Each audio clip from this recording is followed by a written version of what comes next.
bangsa yang tidak mampu, tapi kami harus diatur oleh orang lain. Berarti Anda sedang mengidap penyakit yang namanya rasis.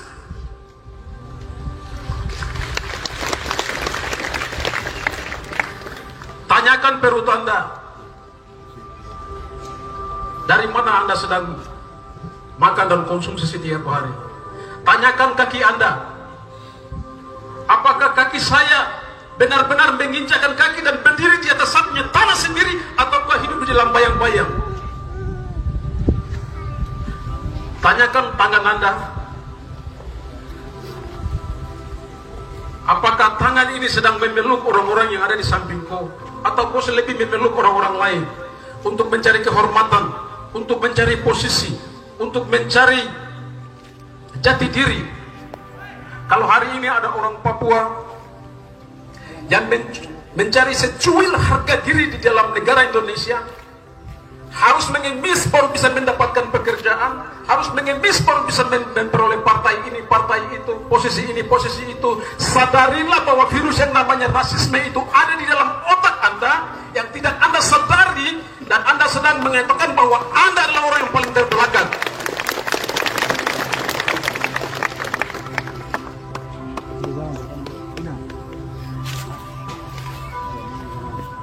Jadi kalau kita mau bilang rasisme itu bukan soal warna kulit. Orang lain menjajah kita lalu bilang bahwa kita monyet. Ya memang monyet kita jadikan sebagai simbol perlawanan. Monyet itu bentuk ejekan terhadap orang lain yang menyatakan bahwa martabat kemanusiaan dia sama dengan binatang yang disebut monyet.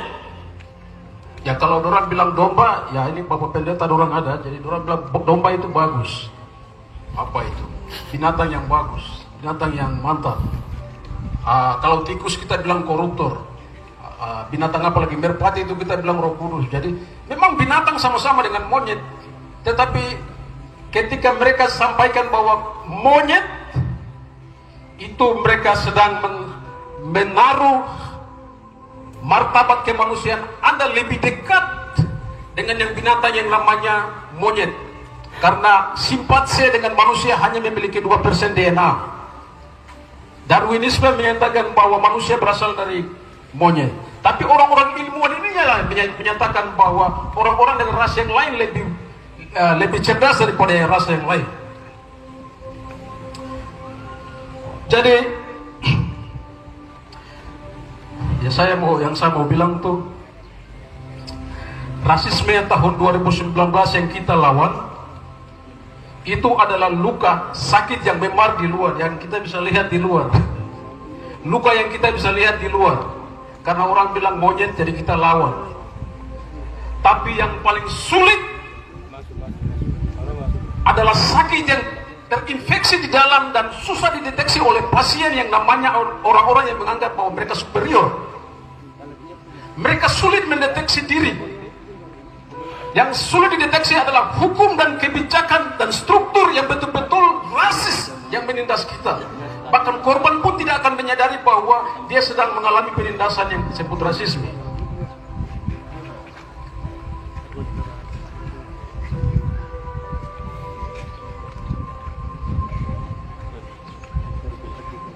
Hari ini saya bebas, tapi di pintu keluar, pintu kecil di Lapas Sabepura, saya tadi sampaikan kepada wartawan bahwa memang hari ini saya bebas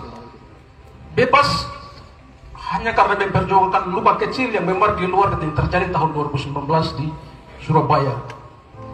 Tetapi yang paling sulit adalah membebaskan. Ingat ini kawan-kawan yang berjuang untuk rasisme, pembebasan untuk saya selalu hormat untuk kalian. Tetapi perjuangan kita berikutnya adalah membebaskan orang-orang yang terpenjara di dalam paradigma rasis.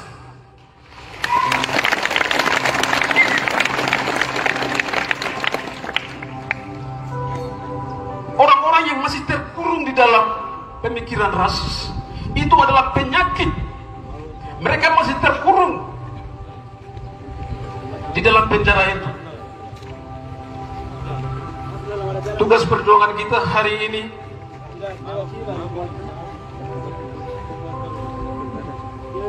mari kita selidiki diri, kasih tahu kepada semua orang, kasih tahu kepada generasi besok bahwa mereka harus berdiri di atas mereka punya kaki sendiri, mereka harus bebas dari pemikiran-pemikiran yang rasis. Kita berulang kali saya katakan bahwa kita tidak bisa melawan rasis dengan rasis. Biarkan mereka yang rasis terhadap kita orang Papua, tetapi kita orang Papua, kita akan tunjukkan bahwa kita manusia yang bermartabat. Kita tidak akan rasis terhadap bangsa lain. Kami melawan bangsa lain, kami melawan penindasan, kami melawan penjajahan. Kami tidak melawan bangsa lain berdasarkan kulit, warna, rambut, dan segalanya. Kami menunjukkan bahwa kami manusia yang bermartabat, kami manusia yang bermartabat. Dari ujung pulau yang paling barat batas antara Papua dan Indonesia, Pulau Bo, Raja Empat, sampai ke Kiwirok. Paling utara Pulau Bovendo, Papendo sampai ke Almasu. Kita memiliki 414 bahasa. Orang bilang bahasa itu bahasa itu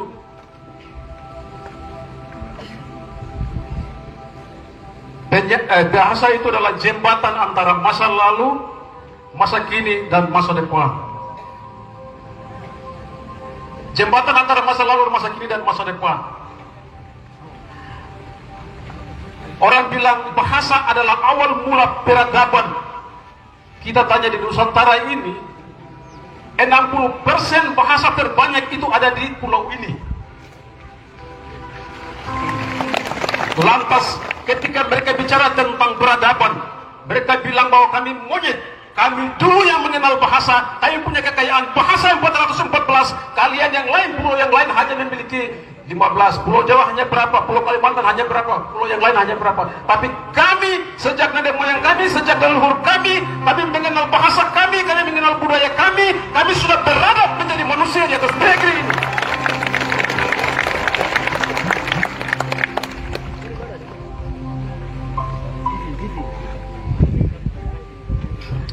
Saya mau sampaikan, tinggalkan pesan satu hal, kawan-kawan yang di mahasiswa, siapapun engkau yang bekerja dimanapun, ingat bahwa ketika penyakit rasisme ini tidak mampu kita atasi, Anda hanya akan menjadi boneka, Anda hanya akan menjadi alat pajangan, wayang, Anda hanya akan menjadi orang-orang yang tidak diperhitungkan. Berdiri di atas kaki kita sendiri, hargai orang lain, hargai teman lain. Kalau di dalam perjuangan, konteksnya ketika kita tidak mampu bersatu, kita tidak mampu menyayangi rakyat kita sendiri, kita tidak mampu berangkat dari tanah air kita sendiri, dan kita masih bergantung kepada kekuatan bangsa lain, kita masih berharap Amerika, kita masih berharap Inggris, kita masih berharap PBB, itu berarti watak rasis itu belum kita keluarkan dari otak kita. Karena kita tidak mampu merasa bahwa kita mampu berdiri di atas tanah kita dan kita usir penjajah. Saya mau ajak bahwa perjuangan ini ada di atas tanah ini. Mari kita baku gandeng, siapapun organisasinya, mari kita baku gandeng.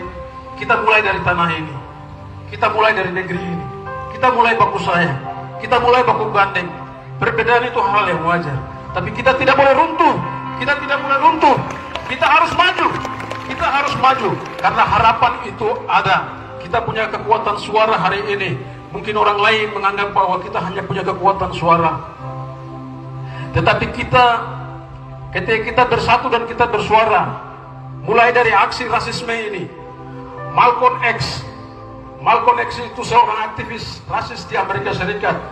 Favoritnya saudara Eman Gubay ini, dia bilang begini, bila engkau tidak bisa berdiri untuk sesuatu, maka engkau akan jatuh di dalam segala sesuatu.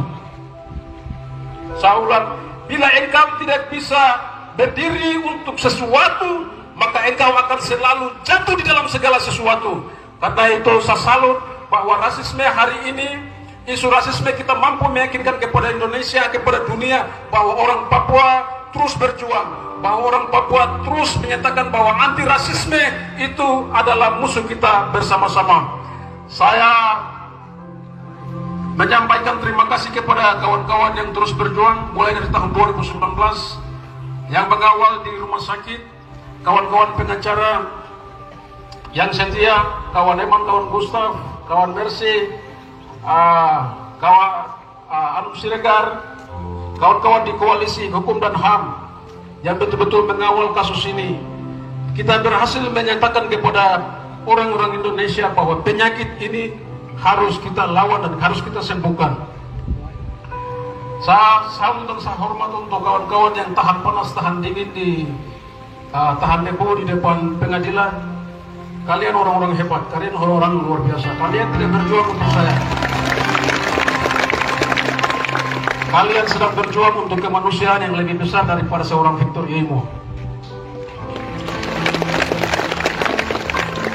Saya salut buat dewan gereja selama di rumah sakit yang terus bersama-sama dengan saya. Saya salut untuk dok 2 mulai dari direktur sampai di materi suster yang betul-betul bersatu dan komitmen menyatakan bahwa dia harus sembuh dan keluar. Kesempatan ini saya juga salut untuk orang-orang yang berhasil, yang kemarin kita melihat mereka sebagai musuh, tetapi kita berhasil meyakinkan kepada mereka bahwa rasisme itu adalah perjuangan bersama. Apa yang kita perjuangkan adalah hal yang benar, sehingga mereka berbalik menolong kami. Hakim yang sebelumnya tidak bisa, hakim mengizinkan saya untuk bisa berobat, dan saya hari ini bisa bebas. Saya tidak lupa dan salut hormat buat bapak mama kami untuk setiap doa yang mengalir untuk saya, untuk gereja di setiap doa-doa syafaat yang tidak melupakan saya. Saya terima kasih untuk itu. Saya terima kasih juga kepada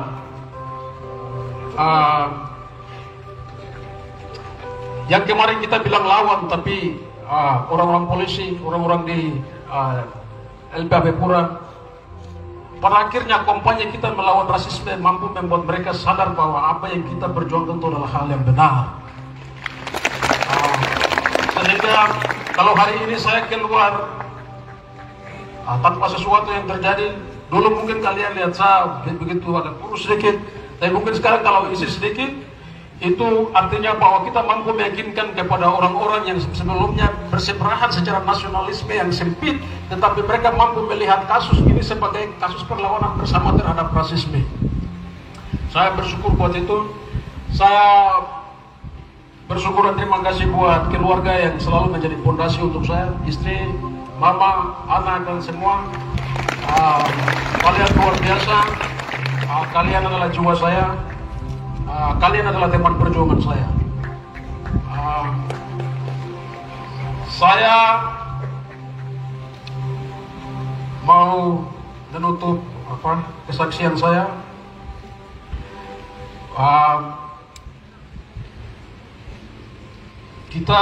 Saya secara pribadi, saya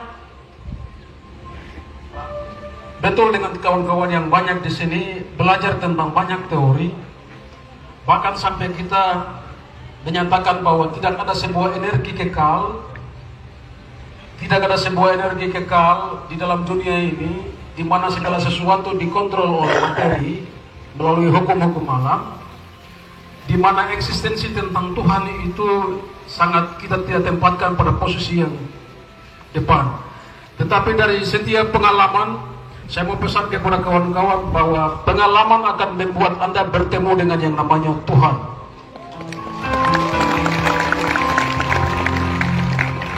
Pengalaman akan membuat mungkin hari ini kita tertutup oleh